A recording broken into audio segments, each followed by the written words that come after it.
G'day, YouTube! This video is about Americanizing the Orange Super Crush 100. This is what the thing sounds like on its best sort of high gain setting, in my opinion. With no overdrive, no EQing, no nothing. Just the Super Crush 100 through the Orange 2x12 cabinet. If you add an overdrive, it improves it significantly.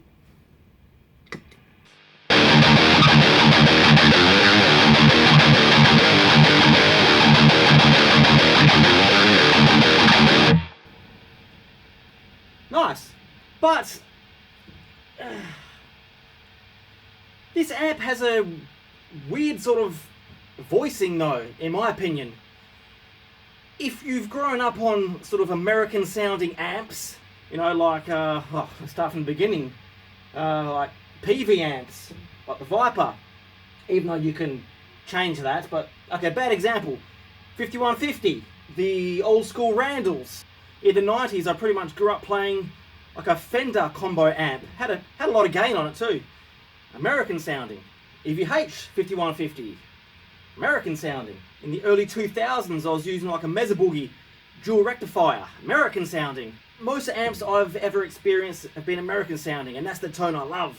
So anyways, I'm just saying, I've always liked that sort of American high gain, scoop sort of, you know, boosted lows, high mids, and highs sort of tone, if that makes any sense.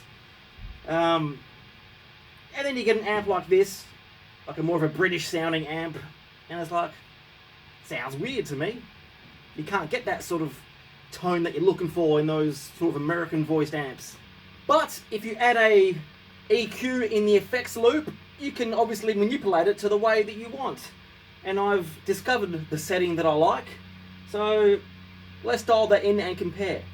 So check out the difference between the sort of default voiced amp and when you EQ it.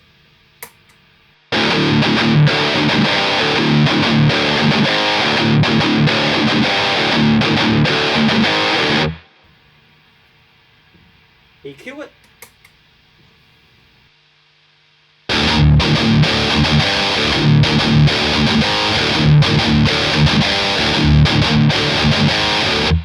If that's not high gain American sort of sounding, I don't know what is.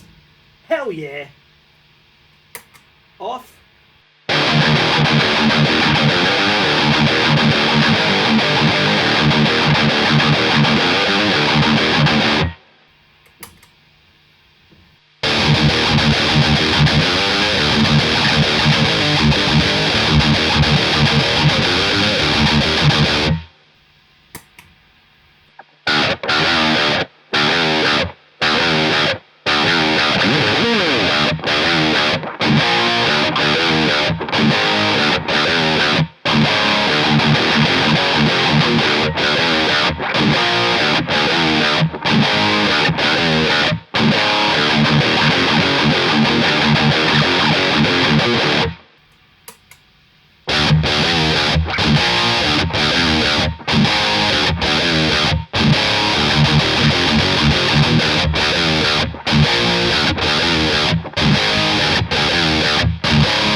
So there you go, Americanizing an Orange Super Crush 100.